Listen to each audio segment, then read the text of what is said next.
Méthane en fuite à Paris dans Reporter.net du 3 juillet 2021. L'effet de réchauffement du méthane est 28 fois plus important que celui du CO2. Une étude menée par le laboratoire des sciences du climat et de l'environnement de Saclay, réalisée à partir de mesures effectuées à Paris entre septembre 2018 et mars 2019, a permis de détecter 90 fuites potentielles. 27 d'entre elles ont été identifiées et classées en 3 catégories. Les émissions du réseau de distribution de gaz qui représentent 63%, celles provenant du réseau d'égouts 33% et du chauffage des bâtiments 4%.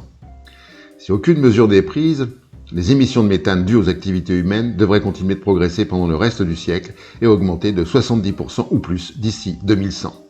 En diminuant les émissions mondiales de méthane jusqu'à 45% d'ici à 2030, et donc le réchauffement, l'Union européenne pourrait en outre éviter 22 689 morts prématurées dues à l'ozone par an et 1,4 million de tonnes de pertes de récoltes annuelles.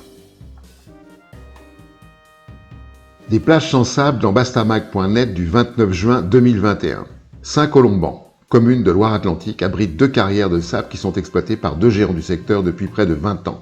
Lafarge avec 49 hectares et Heidelberg Cement avec 65 hectares, d'où ils extraient 750 000 tonnes de sable par an. La ressource s'épuisant, ces 2 entreprises veulent étendre leur exploitation. Le sable est principalement utilisé par le BTP, le béton étant composé aux 2 tiers de sable. Il sert aussi à la fabrication du verre ou encore à certains microprocesseurs de téléphones et d'ordinateurs. Entre 27 et 40 milliards de tonnes sont extraites chaque année dans le monde et les plages reculent et la biodiversité marine est détruite.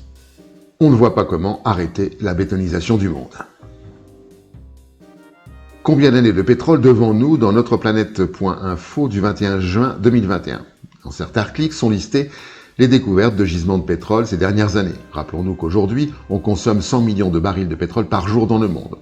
En mars 2017, découverte d'un gisement géant de pétrole en Alaska estimé à 1,2 milliard de barils, soit 12 jours de consommation mondiale. En octobre 2017, découverte d'un important gisement de pétrole au Mexique estimé à 1,5 milliard de barils, soit 15 jours de consommation mondiale. En novembre 2017, découverte d'un gisement géant de pétrole en Chine estimé à 100 jours de consommation mondiale. En avril 2018, découverte du plus grand champ pétrolier de Bahreïn estimé à 80 milliards de barils, soit 800 jours de consommation mondiale. En octobre 2018, découverte de 2 gisements de pétrole dans le golfe du Mexique estimés à 180 millions de barils, soit 1,8 jours de consommation mondiale. En novembre 2020, découverte de 2 gisements à Abu Dhabi de 22 milliards de barils, soit 220 jours de consommation mondiale.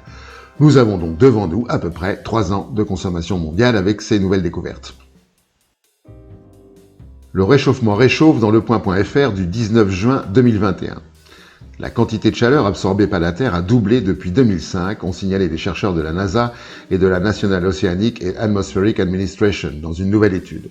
Les gaz à effet de serre qui sont issus de l'activité humaine piègent en effet la chaleur dans l'atmosphère, engendrant la fonte des neiges et des glaces. Cela entraîne aussi une hausse de la vapeur d'eau dans l'atmosphère qui empêche alors le rayonnement de s'échapper.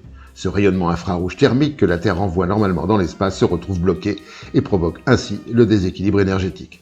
D'où l'idée générale que le réchauffement réchauffe.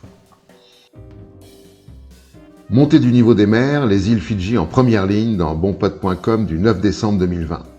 Aux îles Fidji, les effets du réchauffement ont des conséquences très concrètes sur les populations. L'élévation du niveau de la mer menace plusieurs villages. Certains, comme Narikoso, ont été entièrement ou partiellement déplacés. Aux îles Fidji, les submersions marines détruisent les logements et les cultures en raison de la salinité d'eau qui touche les sources d'eau potable et augmente le risque de transmission de maladies. L'acidification des océans due à l'augmentation de la concentration de CO2 met en péril les récifs coralliens qui pourraient intégralement disparaître, ce qui menace l'une des sources de subsistance d'une partie de la population. 676 communautés fidjiennes sont menacées par la montée des eaux, dont 42 ont été identifiées pour une potentielle relocalisation future. Nous faisons nôtre la conclusion de cet article.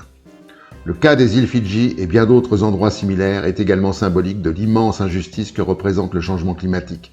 Les populations qui sont le moins responsables subissent de plein fouet les conséquences du mode de vie d'autres populations, alors qu'elles sont le plus souvent parmi les plus vulnérables.